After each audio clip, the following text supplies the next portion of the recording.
Anong masasabi mo sa bagong Pilipinas ni Bongbong Marcos?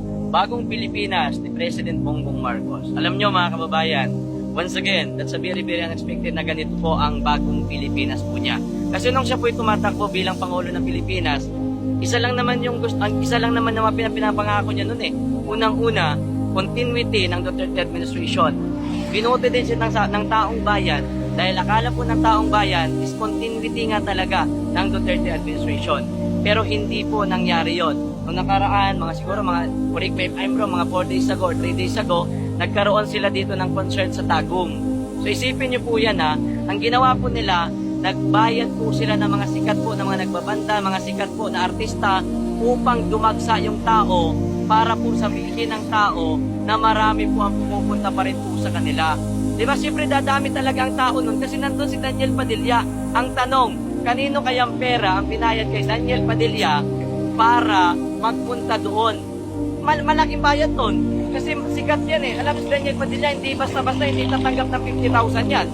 Diba? Para pupunta dyan sa concert na yan. Mahal ho ang bayad kay Daniel Padilla. Sikat po yan. Kaya ang tanong, kaninong pera ang binayad po nila para po pumunta dyan? At saka nung panahon ni former President Rodrigo Duterte, wala namang ganyan eh.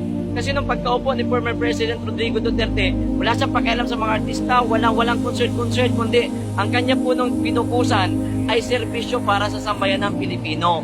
Diba? Ganun po ang ginawa ni former President Rodrigo Duterte. Ang layo ng bagong Pilipinas. Malapit na yung SUNA, kaya siguro namimigay siya ng mga ayuda sa buong sa iba't ibang parte ng Pilipinas para pagdating ng kanyang SUNA, may sasabihin siya na ganito, nakapamigay tayo ng mga ayuda. Pero hindi yan. Ang ayuda is temporary lang yan. Ang hinahanap po ng sambayan ng Pilipino ay ang pangmatagalan.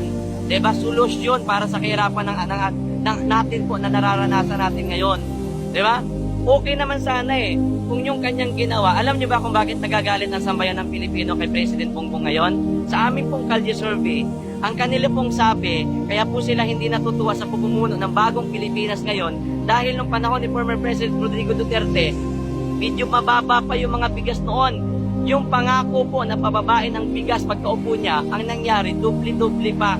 Kaya yung taong bayan, mas gusto talaga nila na bumalik ang mga Duterte sa kapangyarihan bilang Pangulo ng Pilipinas dahil yun ang nakita po nila na mayroong magandang gagawin, may magandang gagawin pa sa bansa po natin. Okay? Kaya wala yung bagong Pilipinas ni Bongbong Marcos parang pumapabor sa mga makaliwa noon. Diba? Sana doon na lang sila nakipagtandem sa mga dilawan noong mga panahon ng eleksyon. Kasi kung ginawa naman nila yon 101%, hindi po sila mananalo, mga kaibigan. Yun lang po, and maraming salamat.